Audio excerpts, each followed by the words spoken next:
Morning, good afternoon, good evening, wherever you are in the world. Welcome to the Corporate Jet Investor Town Hall. This town hall, we're going to look at finding the right aircraft for your mission. We have three experts: Duncan van der Velde, VP of Sales, Europe for Textron Aviation; Bob Gibbs, VP Sales, Special Missions, which makes him more exciting than Duncan because he's got special in front of his. At Textron, and Dave Connor from a really interesting operator and chief executive of RVL. Choosing the right aircraft is impossible until you've decided what your mission is. So here we're going to discuss what a mission is, how it should drive selection, and also we're going to let Bob and Duncan tell you why Textron is your perfect aircraft for any mission. Is that right, Duncan? Absolutely, Al. And thanks for having us here today. Great. I'm going to let you all introduce yourselves. Duncan, do you want to go first? Want to take us through how you ended up in your role? Yeah, sure thing. Thanks, Al. So my name is Duncan van der Velde. Almost well pronounced, Al. It was nicely done. So I'm based out of the Netherlands. I'm with Cessna now since 2013. I have a technical background. I started my career as a technician, actually working on aircraft. And then I moved my way over to managing aircraft, and in those roles, I worked with several operators here in the Netherlands. Then in 2013, I joined the aircraft sales team. Was doing that for a while, was very enjoyable. And then I got a call to see if I would like to join the aftermarket side of things. And the combination of being in aircraft sales and also with my technical background, it was like almost like a dream come true, right? I was able to do both.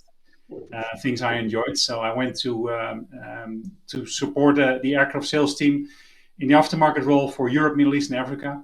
Then I had a little sidestep to Bell, another great company, part of the Textron group. And as you can see behind me, I still have the background here, right, with the amazing Bell 505. I just love this photo, so I'm not going to change it. And I was with Bell for a few years in Europe. Selling helicopters with the team and also doing the support side and a lot of deliveries. And for 4 years now, I'm back in a fixed wing, part of our company with Textron Aviation, and working with an amazing team here in Europe. And I cannot wait to tell you more about it. But I'll now hand it over to Bob, I guess. All right. Good morning, everyone, or good evening or afternoon. So Bob Gibbs, I've been started out at the Cessna side in my recent aviation career, let's call it, 33 years ago. And in product support as a field service engineer. And then came through a different, did that for a few years, ended up in sales, selling caravans in South America. And was a demo pilot while I was doing that, and so flown the aircraft, sold the aircraft, maintained the aircraft as an individual contributor, let's say, and then went into different leadership roles in global sales, originally in the Cessna product, and then 10 years ago, post-merger, I was actually I had Latin America and Caribbean, and took on the Beechcraft product, of course, at that time, and kind of joined those teams together. And then I've now had the privilege in these last 10 years here leading what we call special missions, which is any government sale, so any sale of an aircraft to a government entity, and any modified aircraft. So anything that does something other than the passengers or cargo that the factory built it for originally. And that's what we do in the special missions. And looks like Dave had some connectivity trouble, but that's where we work a lot with customers like his company, you'll hear from in a little bit, in optimizing using our aircraft to meet the mission, right? So any one of the 22 products that we make and how we make them optimized for the mission. That's awesome. And David is just coming back. Perfect. David, can you hear us all right? I can. For some reason, I lost audio then for a second. Hopefully, you can hear me okay. That's fine. You know Bob anyway. You guys know each other. I was, to be honest, I was still getting over the fact that you called me an expert. So it was very good. Go on then. We've built you up. Take us through your background, Dave. So this is actually my 20th year in aviation. So I'm not sure whether that's a good thing or a bad thing yet. But yeah, I've spent most of my career predominantly in operations, worked my way up through into commercial, held various regulatory posts across all of our operating approvals, which I'll come on to in a minute when I give you a bit of an intro about RVL. Did various business degrees, and then found myself running the company some sort of 7 years ago now. And since then have been making changes throughout the business to grow it on behalf of our shareholders. So quite a broad mix of experience, simply for the fact that what we actually do as RVL Aviation has such a broad remit within aviation as an overall market sector. So RVL's been around for 40 years now, having various names along the way, but most recently as RVL Aviation since 2007. It's really the operational engine of the business, and it supports 3 customer verticals. So we straddle passenger charter, some cargo charter operations, but the majority of what we do is in the special missions category. That makes up about 85% of our customer portfolio. We're working on behalf of UK government agencies and quite a lot of private sector entities as well, in very niche areas: surveillance, survey, the maritime domain, environmental domain. So they're common across all of those threads. Obviously, for us, it's really important we get the platform right. At Aviation, our business comprises of major departments in our AOC delivery, maintenance, engineering, airworthiness, training. I think we've got most approvals now, and we're just about to get our Part 21 production approval as well. So we've got quite a broad range within the business that supports our operations and in turn our customers. We've got a fleet of 14 aircraft now, and we take delivery of our 15th in December this year, which happens to be a Citation M2. So happy to talk about that and the detail behind our operation and why we are using the Textron products in more detail as we discuss. And I'm very much looking forward to that. And hello to everybody. Sorry about my little bit of an interruption. That's good. Dave, you tend to have aircraft in specific roles, or do they mix and match? David? Okay, Duncan, I'm going to go to you. So can help you out with that, but actually a lot of our aircraft are set up in a way that they're pretty universal. So with RVL, they use King Airs for a lot of the multi-mission stuff that he mentioned, and so they can configure the aircraft to change from a mapping type survey mission to a surveillance mission. So you use the same crewing, same support, same aircraft, basically, to be able to do several missions. Brilliant. Thanks, Bob. Okay, Duncan, we're talking about choosing the right aircraft. What are the different missions that you see out there? Good question, Al. A lot, and as you can imagine, in our business, right, it's so diverse. The mission profiles we have, and that's a real cool thing with working with Textron Aviation, because we do have the broadest lineup in aviation, business aviation, from the whole piston family to the citation longitude and everything in between. And I think that's one of the reasons why I enjoy so much what I do, because of the diversity of products, but also the diversity of the mission profiles that we see. And if you really, if you would specify it in certain groups, it all starts with the enthusiast, right?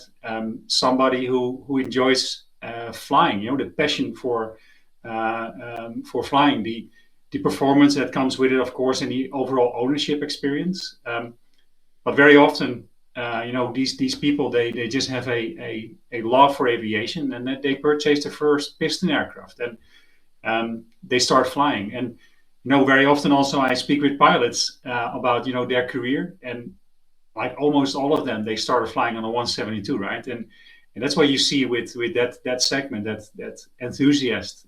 It's really amazing to speak with these people and to share that passion.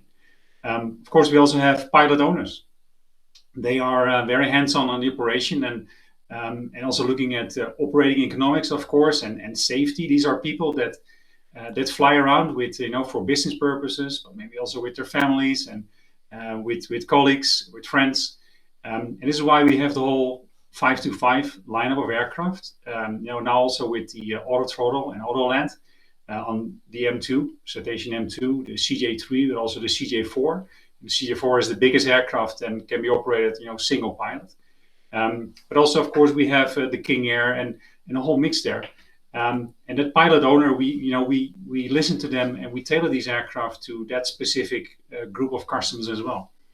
And then, of course, you have the executive customer, where productivity and comfort are super important things, but also range and reliability. You have to be able to rely on getting from A to B in a timely manner, getting you super close to your final destination. And I think we all learned that the airlines cannot always go close to where we need to be. And this is what we do with our aircraft, right? We bring them where the customer needs to be. And the performance is something we look at very carefully as well, always improving the performance capabilities so we can use shorter runways. We improve the efficiency in time, but also in fuel burn. And that part is also, of course, driven by the operators across Europe, especially in the European environment with all the AOCs and all that.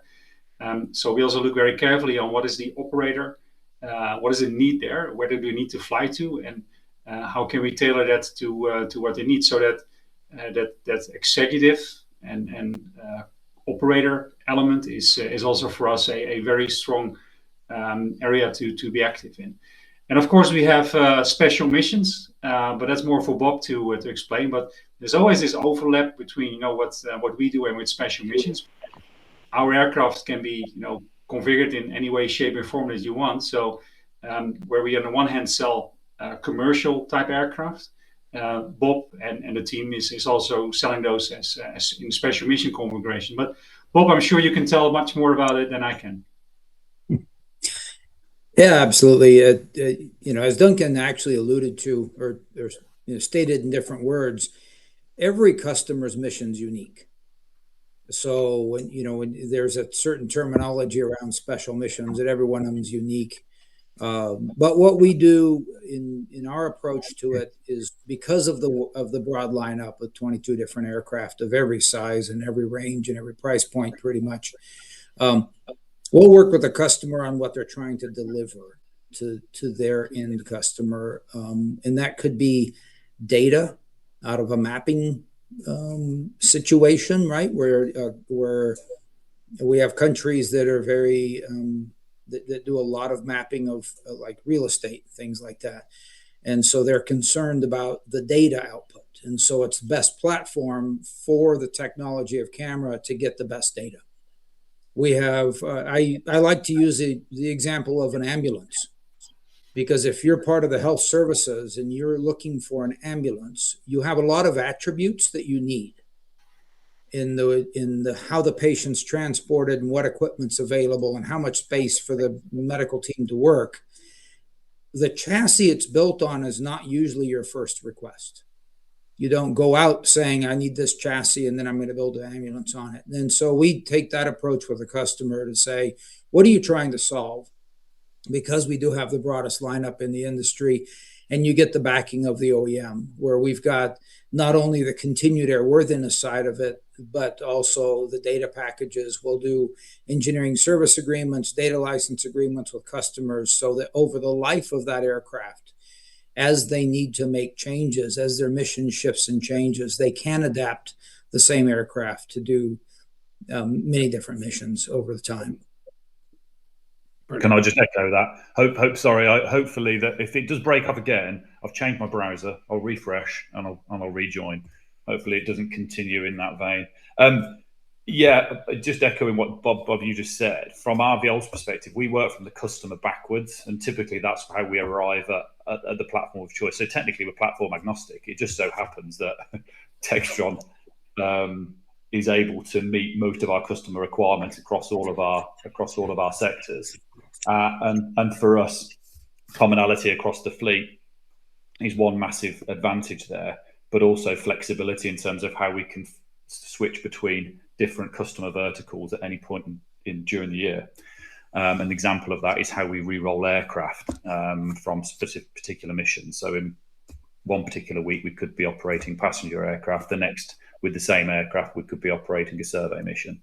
And that's really quite key to us because it allows maximum versatility and operational flexibility through the fleet. So, Dave, when you're choosing an aircraft, are you not necessarily looking for the perfect? I know with Duncan and Bob are going to say it's perfect anyway, but are you looking for the perfect aircraft on every mission, or is adaptability more important, or is it the same thing? It does depend on the customer requirement, and we will have various stereotypical customer fits for each product, but on the whole, we prefer versatility across the fleet because for us, our work is quite seasonal. So a typical survey peak season is between March and October. And then during the winter, we can actually be quite busy with cargo. So having an aircraft that can do, a surveillance survey profile over the peak months in summer in the UK to then switch out and meet volumetric demand over winter when you've got peaks over Christmas is really quite important. But no, I mean, in simplistic terms, if the customer says this is what we want as an output, we'll work back from that. Well, does that make your job harder than Duncan's? Well, I think, and Duncan can, even on the commercial side, I think Duncan would tell you that there is no perfect aircraft. There's the best aircraft for that customer's mission.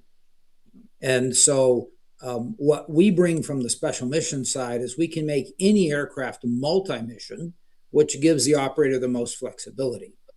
But the operator inevitably is going to choose for the optimization of their mission, right? They may want to go, intercontinental several times a year. That doesn't mean they need an intercontinental airplane because 90% of their travel is within a country. And similarly, on our case, I can take any VIP aircraft that we make and make a quick change medical kit. And so a charter operator that's got an airplane that 90% of the year just flies VIPs around, they can do a medical transfer when they need to. So it really gives people flexibility. And when you talk about a quick change, like David, how long does it take to change from surveying to cargo? So we have we benefit from obviously having our own maintenance department and maintenance team, but we can strip a passenger config in one of our King Airs and put the floors in for freight within a day. So it's pretty quickly. It's probably about 5 hours. It's quite a lot of cabin to remove if you see the configuration of a 7-seat club fit in a King Air. That's pretty quick. I mean, yeah, and that's with a full cargo floor ready to go. So Duncan, in the past, you and I have talked about how you enjoy going to your customer advisory board. And, do you want to explain a little bit more about this for anyone who's not familiar? Yeah, sure thing. And I also wanted to say that we also see that the market is changing often, right? And requirements are changing, and I think that RVL is a great example where their business was really focused on flying the King Air, right? And now, like you said earlier, Dave, with the M2 coming in, you're changing as well. Maybe your company structure, or because you tailor it to what the customer is expecting and is asking for. And to come back to your question, El, on the customer advisory board, that is something that I think is unique to the business. And whenever I try to explain what we do, I always start with engineering, because we at Textron Aviation, we have now been, this is our 99th year in aviation, right? We have been leading the industry. We've been leading the innovation in business aviation, and we have the top of engineers in our company, right? And able to design these amazing products we have. And there's so much possible, and there's so many things we can do. But in the end, what is really important is what is our customer, what do they expect from us? What is it they're looking for in an aircraft? And so what we did a few years ago, we started reaching out to customers and we just invited them to provide their feedback. And when I say customers, it is in a diverse range you can imagine. This is from actual owners of an aircraft to engineers, to mechanics, to pilots, to management companies, but also people that customers that may own a competitor product, right? And we just gave them, some questions like, so what is it that you would like to see in an aircraft? And if you now look at, as an example, to the Cetacean Ascent, the Ascent is an aircraft we introduced a while ago at eBase, I think 2 years ago, and it's now making its European debut. It will start, well, actually today, so it's now at Farnborough Airport. But everything that you see on the Ascent was done with the input of our customers. We asked, so what is it that you look for when you fly? A lot of it is, of course, related to comfort. You focus on the seats, the ease of operation, of those seats. It is like daylight. So we increased the windows. With crew, they said we want Garmin, so we changed it into Garmin. There was a request on the APU, right? They wanted to have an unattended APU so that they can just power it on and they could do their thing and don't have to worry about these things. And these are just a handful of, a few things to mention, but there's a whole lot of things there that we implemented based on the feedback we received from the customer advisory board. And I found it very powerful because if you then introduce an aircraft to a customer, they see that the input that they have brought into that project is now actually on that aircraft. And that combination between customer feedback and then working with the best of the best if it comes to engineering, that is a really cool feature that we have, and I'm very proud that we do it. And we do it with all our models, right? And it's been very, very useful for us, but also for our customer base. Dave, you on the customer advisory board? No, we have a direct link through our counterparts, Duncan and Bob. Yeah. Okay. If you if I just may, it's true they were not on the customer advisory board, but SRVL is I know they are super experienced, and I think with the highest utilization of any King Air operation in Europe. So they were not on the advisory board, but we used a separate communication line with them to get their feedback on, so what is it that you like on the King Air 350 and what would you like to see then on the 360? And these are things that we did implement. So we had a special path there, but that was really because of the high utilization that they are doing and their experience. And RVL is at a very interesting level if it comes to King Air experience. So we use it in a slightly different way, but it's definitely noticeable on the King Air 360. Okay, so you're a VIP, Dave. What utilization are you getting on the King Airs? It varies, but our average utilization for each aircraft in the fleet is between 500 and 600 hours a year. So it's quite high. It's high utilization. We're at the maximum utilization before it becomes economically inefficient to operate at that level. We could probably push if we went into a high utilization program, but actually it just have downstream effects on us. So because obviously we sit in different camps, we have different peaks and troughs throughout a year.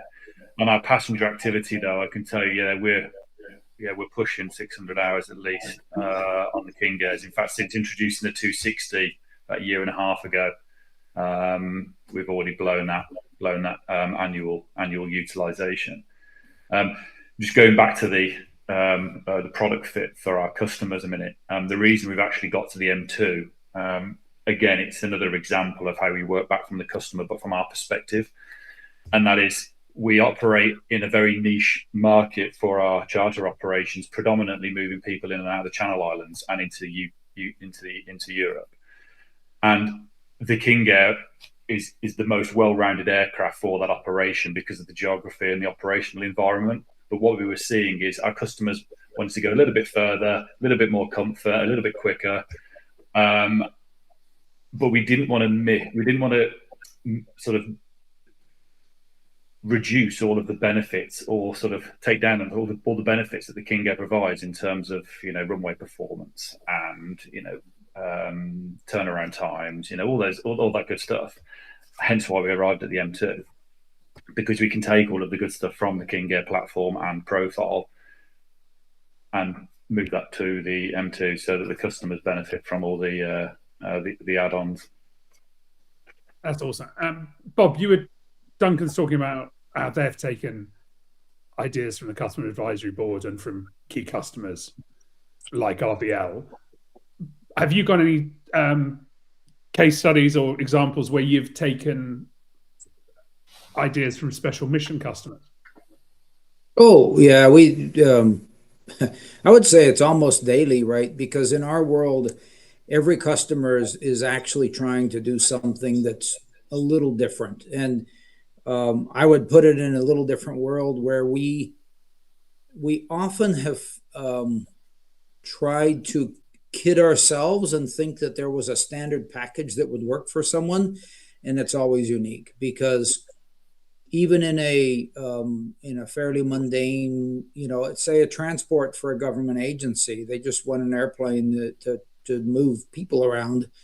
And then, you know, we start with the conversation that goes, yeah, here's our normal airplane. And then you find out that they need radios that can talk to certain frequencies.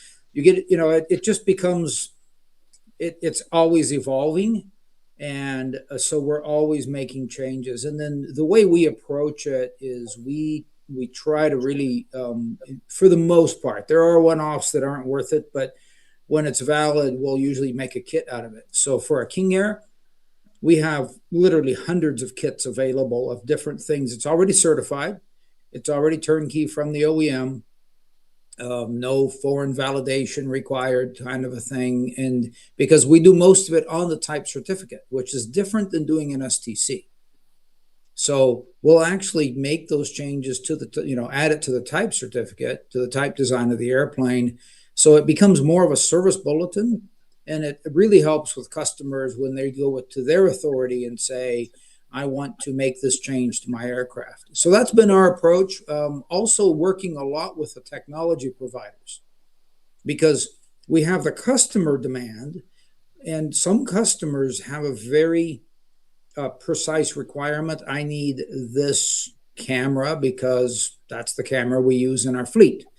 We have other customers that come to us with a mission and say, you know, this is what I'm trying to do, and they don't prescribe how to do it. And so we're also constantly, we have an entire team whose job is what we call mission solutions, and they're out talking to the industry, talking to vendors, going to different trade shows, not selling airplanes, but buying equipment, right? And looking for who's got the latest radio, camera, sensor device, medical equipment. As the medical equipment changes in sizes, stay very close to those organizations to understand how we can optimize the aircraft for what they need. Bob, do you find culturally that the special missions guys are less competitive? In some ways, like I know they all compete. Like I know Dave has got competitors, but do you find that, you know, the air ambulance guys are, you know, they're less likely to try and hold something back from their competitors than, say, two VIP operators?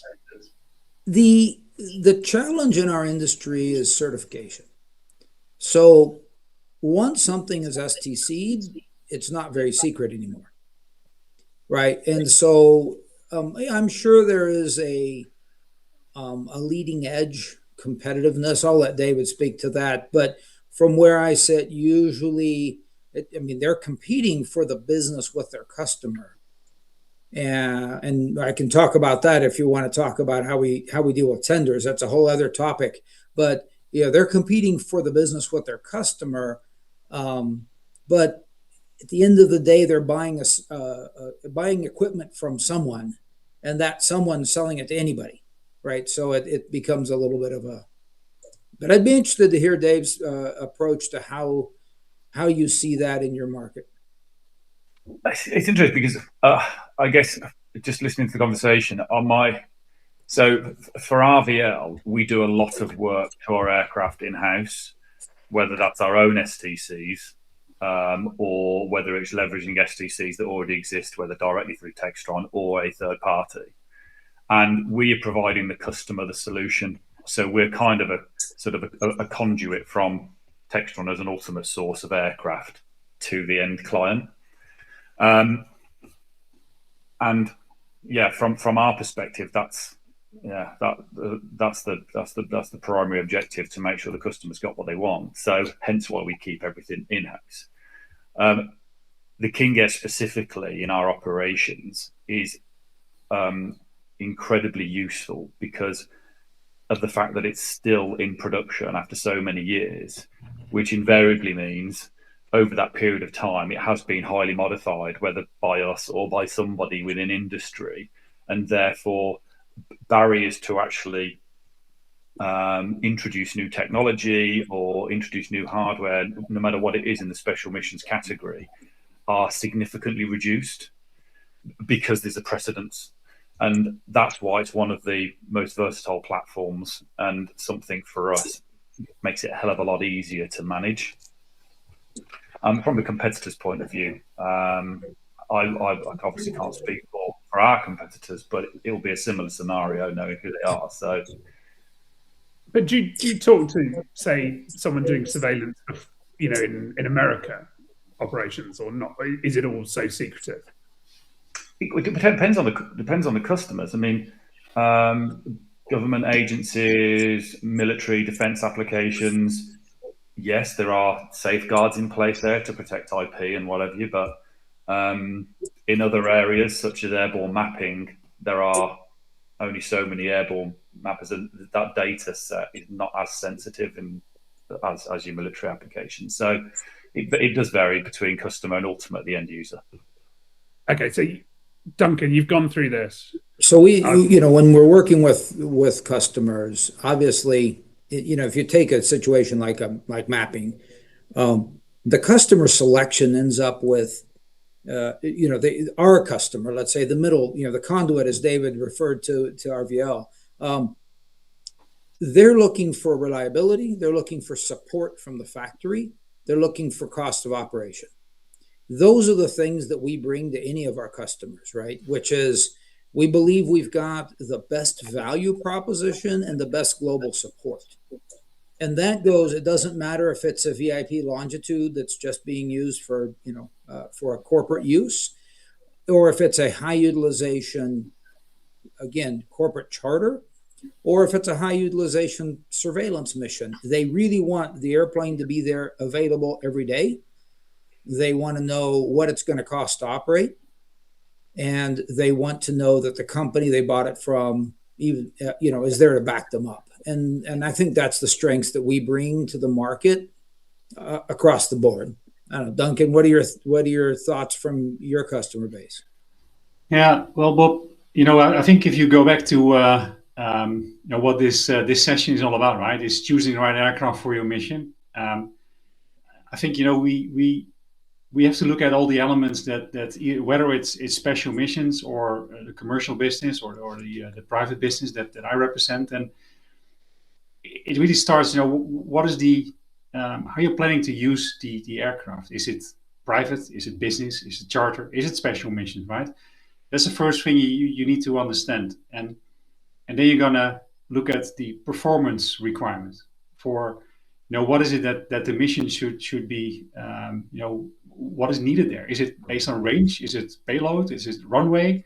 There are so many things that factor in which is different for every customer, right? If I would now have a discussion on Dave on his average customer requirement, he will give me a mission range, because to the islands, to Europe, that is something that he's got top of his mind. But then another customer shows up, but he doesn't want to go to Amsterdam, but he wants to go to Ankara, right? And then it's a different, full different set of skill. And then also budget comes to the discussion. How much money is somebody willing and able to spend on an aircraft, and what is the expectation there? How we deal with that is that we have, in Europe, but this is globally as well, right? But in Europe, we have 6 sales directors. They are all over Europe. We want to have boots on the ground, right? We want to have people that are local, preferably speaking, the same language, and having a discussion with our customers on exactly these things, right? On what is it that you are looking for in an aircraft. These sales directors, they have a very unique. I'm so proud of working with them, and I cannot stress that enough, because the team that we have in Europe, it's so diverse. They are pilots. They are super experienced pilots, or they are like me, with a technical background and more into aircraft management, to somebody who is, with a very strong marketing background and an operational background. And so the discussion that you can have with us as a team is very diverse. But besides that, we also have the backing of, 9,000 people in Wichita that help us to analyze data. We have tools available to look at airports, to look at preferred routes, utilization, and we can give you a full estimation on what the missions can do with that aircraft type. We can run special reports for every model we have. We can make it full cost analysis. And all these elements that matter to that particular customer, we can then put all in a report, and we will guide you through it, so that we can together decide on what aircraft will be best suited for your type of operation and your needs. We also have, very often demonstrators in Europe, like we do have now with the Citation Ascent. More than happy to fly so that you can experience yourself, because I can talk about aviation for hours and hours and hours, but the best thing is just to get in and feel it, right? Feel how low the noise levels are, in this case, in the Ascent. Feel how cool it is to be seated in those seats, and experience firsthand, how this time traveling can work for you and your business, how it can help you to make money, to be there in more locations and still be home for dinner, right? These are things that matter to our customers, and we love to showcase it. But that's it, right? It's so diverse that it's not a cut and clear thing, and it's no different for Bob, right? Very often we speak about tenders that are ongoing in Europe. Bob, it must be super complex for you as well, I guess, very often to figure out what model fits, but then you can go in and offer that solution that is the best fit for that government entity or whoever you are working with. And same for Dave, I'm sure. Yeah, absolutely. And it's probably important to note as well, you would, from what we experience, you will tailor the knowledge and intelligence level based on context. So from our perspective, we only need certain levels of information because actually, as an approval holder, we've got a lot of the base knowledge already.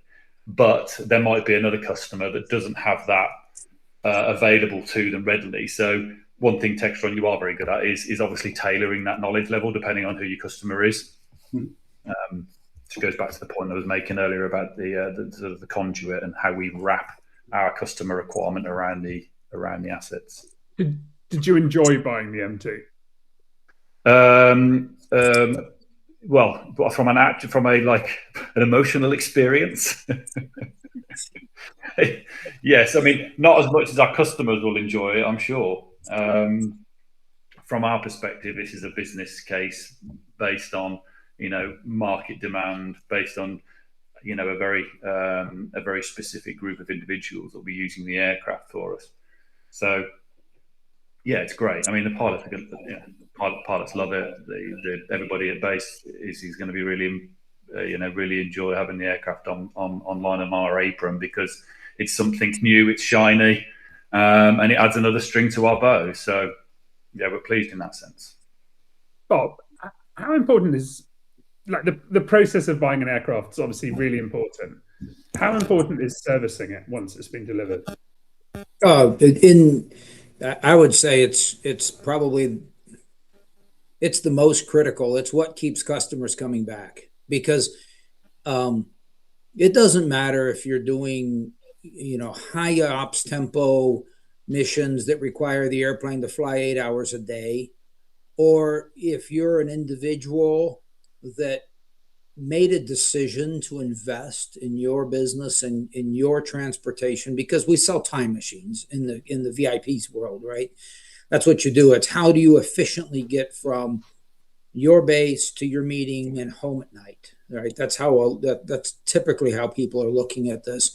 And so it doesn't matter if you have a contract that requires you to fly an air ambulance at 2 a.m. or if you just need to get to your meeting on an acquisition you're trying to make for your business, if you get in the aircraft and it doesn't work, you're not happy. So how we support our customers is critical. That's why we've got service centers that we own around the world. We also have a whole network of authorized as well, because we can't be everywhere as the OEM, but we actually have aircraft operating in every country. And so when we talk to new customers around the world, right, if they're concerned about, well, but I'm different because, I'm in this little corner of my country, and we can usually look them square in the eye and say, yeah, you're not that far away. You're actually no further than 100 other customers are from that service, right? And we can work through that with them. We've got parts distribution globally as well. We have part distribution centers on practically every continent.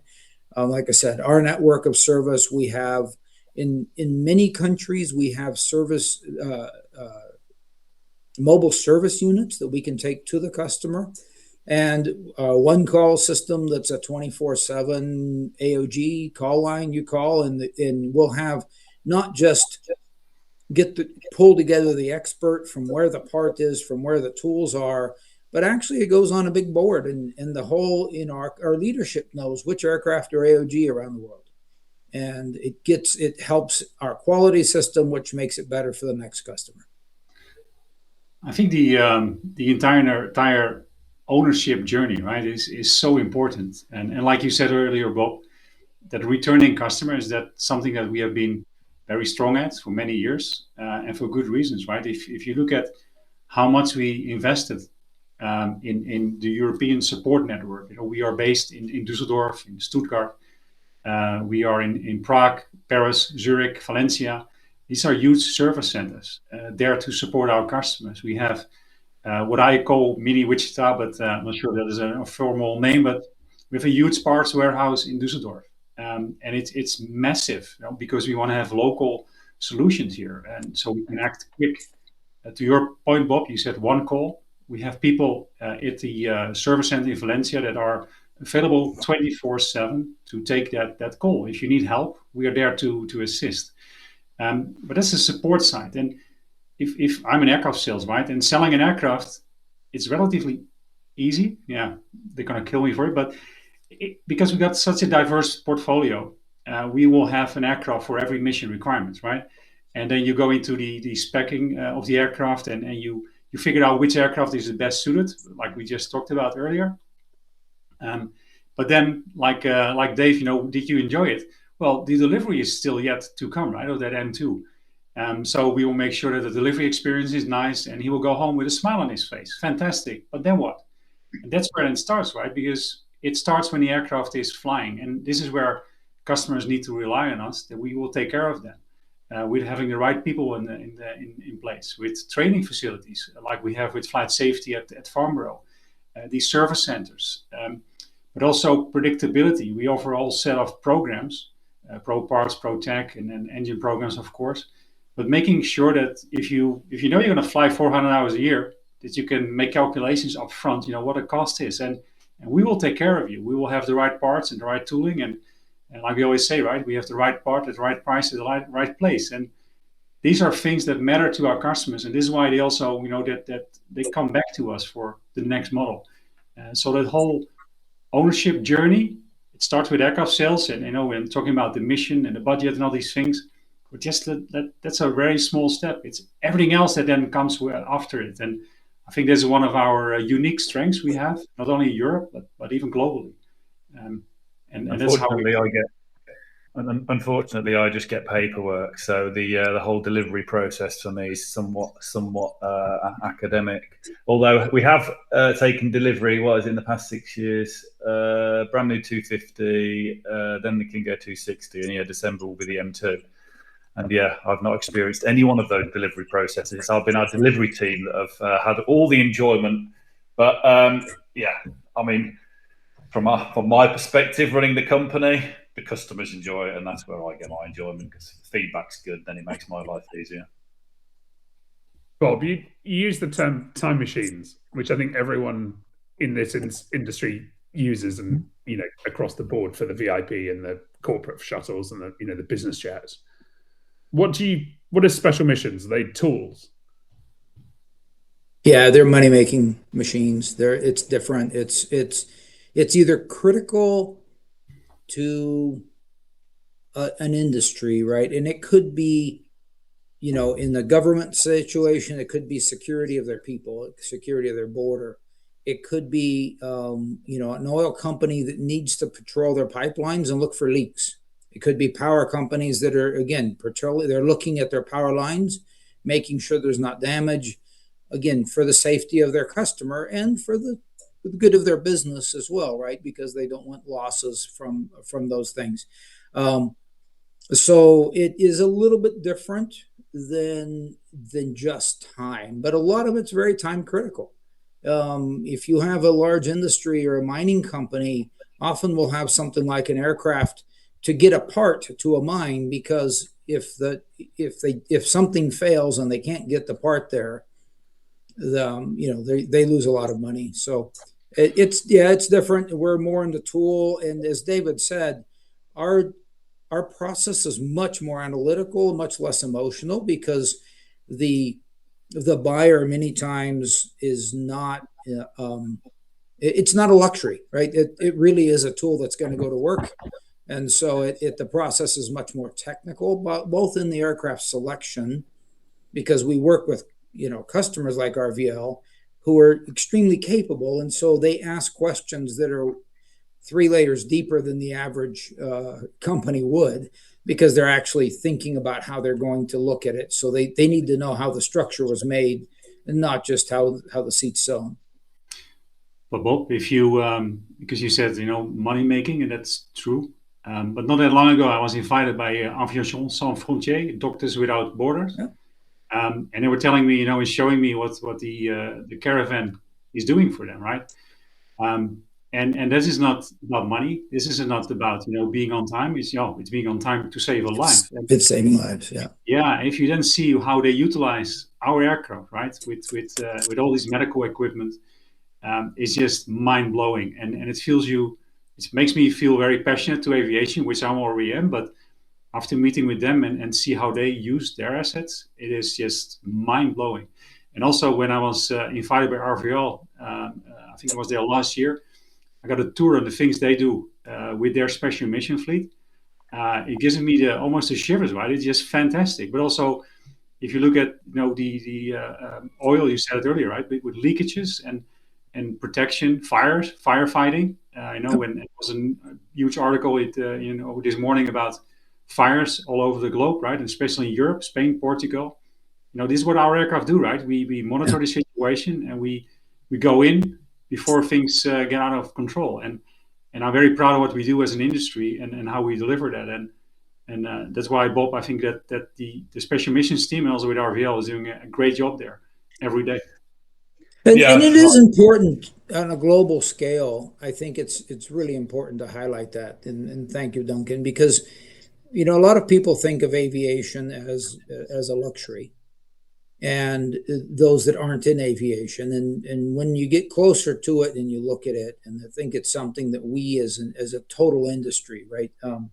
Whether you're a pilot starting out or whether you're a senior executive, how we message that is important, because the access to airports, the access, to be able to get close. If you think about an air ambulance, minutes matter to saving a life or not. And so access to smaller airports closer to every population center are critical for those kind of missions, and we've got to keep that available. And that is something that falls to each of us individually, and everyone that's listening to us, that we need to make sure that the people we talk to and that we work with, even if your specific role is, I'm going to use the term luxury, that's not what the industry lives on, right? And we all need to be better at really putting that, getting that message out there, that we're here to do a lot of other things to save lives, ultimately to make our lives better. Yeah. The lives of the population of whatever location it is. Yeah. I mean, in our I'd say 40 plus year history now. Whether it's financial crash, pandemic, Ukraine crisis, recent Middle East war conflict. It doesn't matter what the macroeconomic, shock has been during that period. The one thing that's remained consistent is the requirement for us to act in the national interest, and that's not going away. And it's because it's so important. Whether it's moving unaccompanied organs, medical teams, performing search and rescue flights, mapping infrastructure projects, you name it. That shows no sign of abating, which is why it's really important that we maintain operations, and as you say, Bob, get the message out there that it's just there's more to the aviation model and economic value beyond just luxury. And David, from your business point of view, do those contracts tend to be more reliable? Yeah, I mean, they're 5+ years, 10 years, some of them. But for that very reason, national interest and national emergencies don't go away. They're very real all the time, and they're live. And yeah, some of our contractual requirements require us to be airborne within 30 minutes. So, dispatch reliability is way up there on the requirement scale.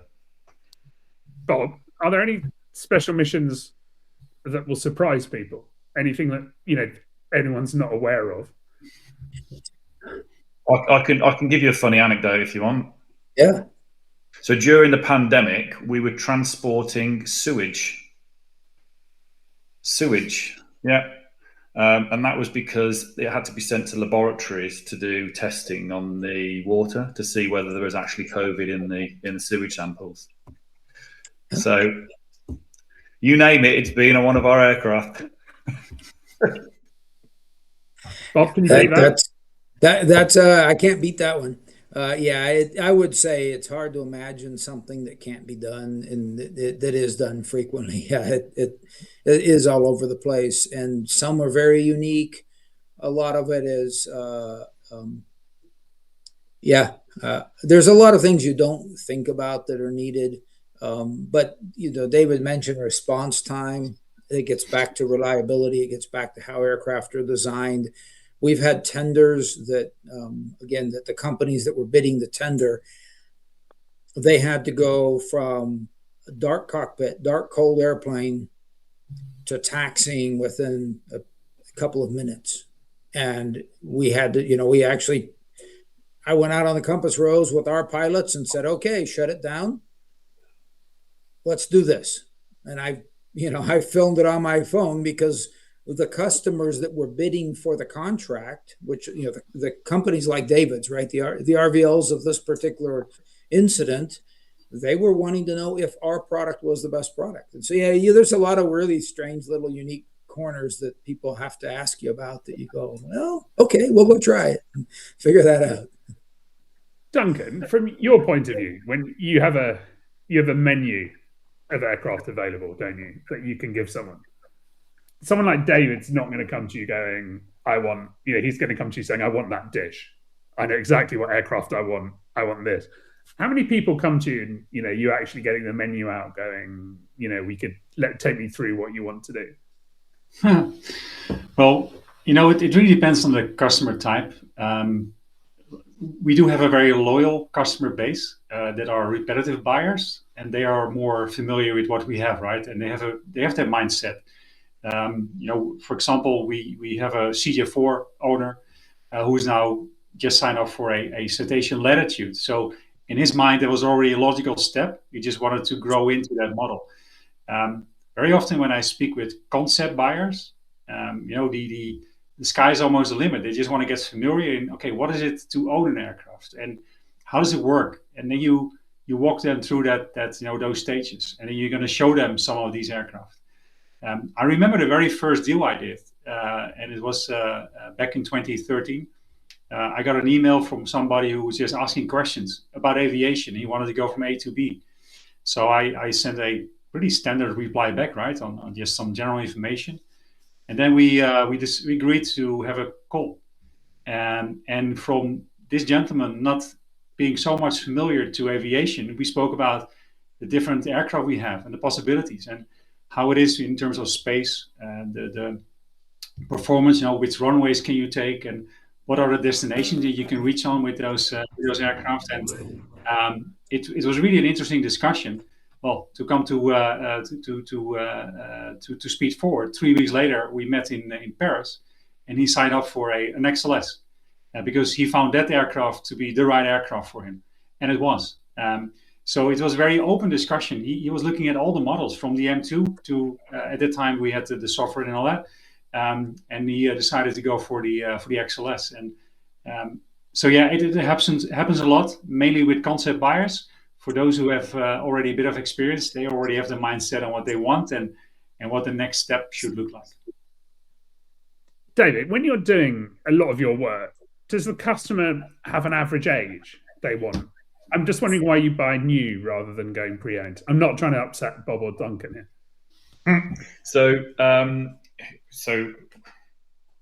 from a special missions category perspective, cargo, age of aircraft doesn't really matter to us. And there we've got highly modified aircraft. We're doing a whole host of different things. So for us, that's not the sort of one of the core requirements.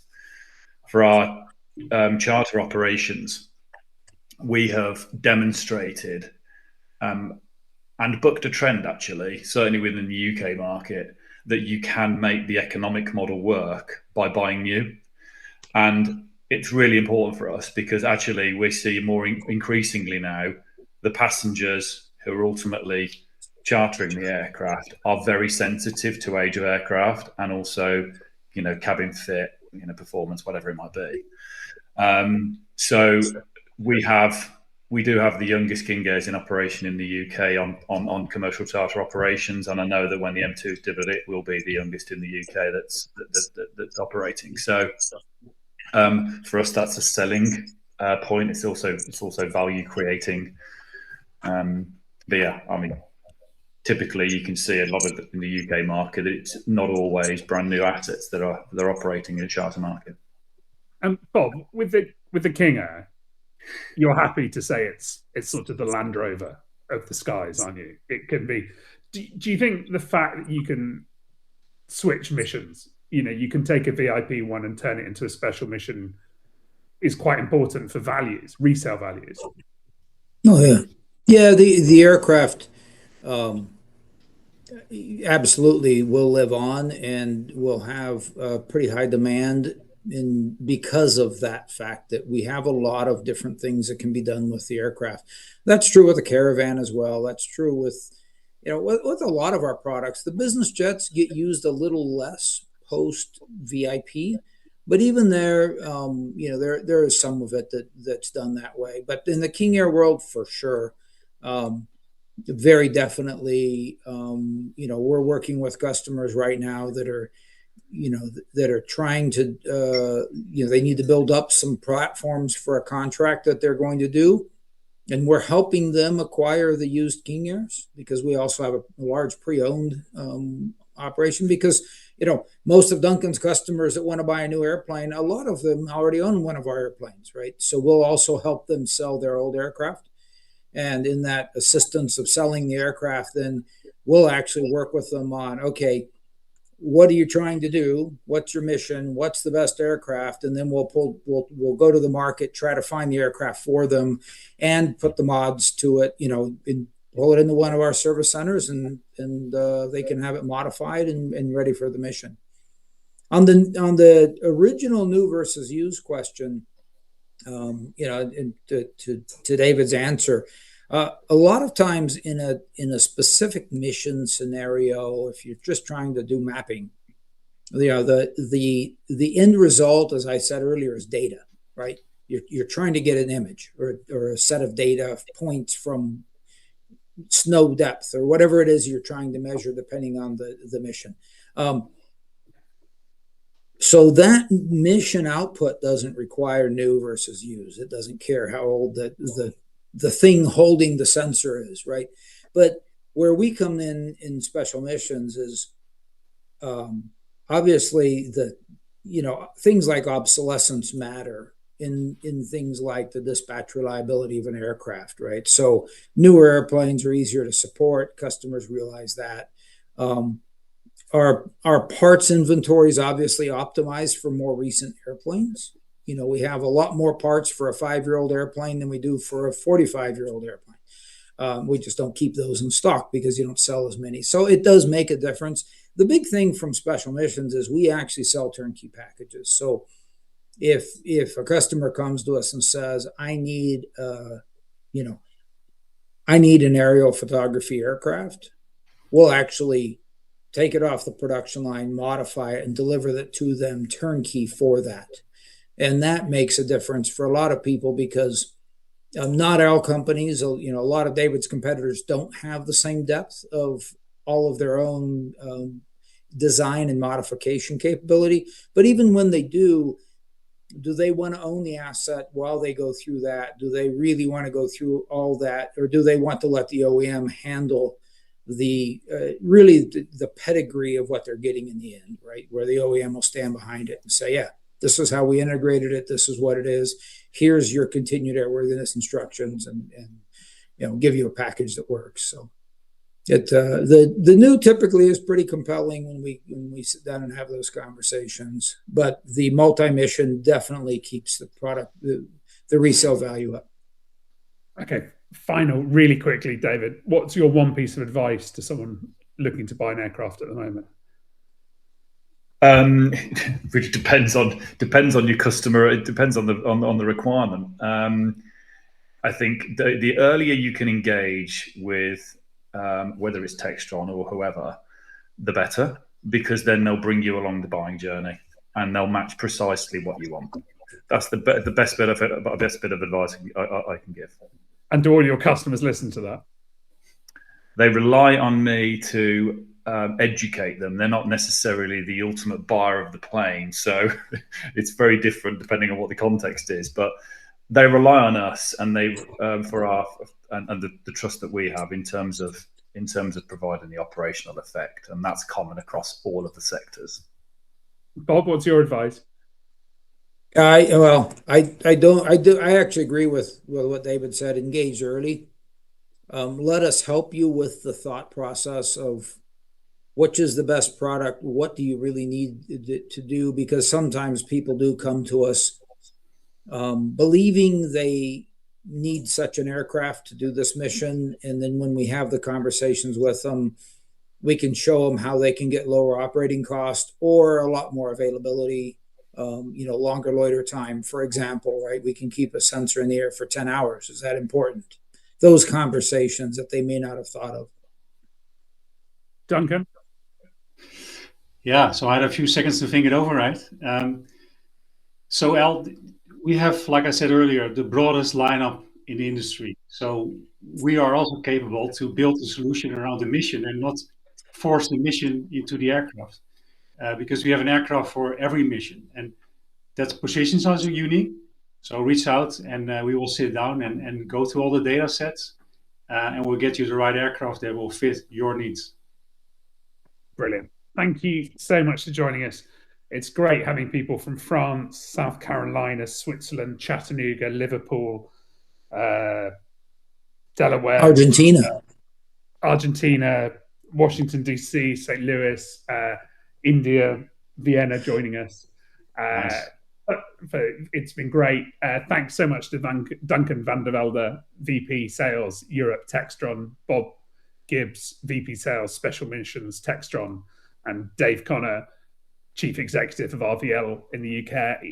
It's been great seeing you all. Stay safe, and we'll see you soon. And thanks so much for joining us. Thank you.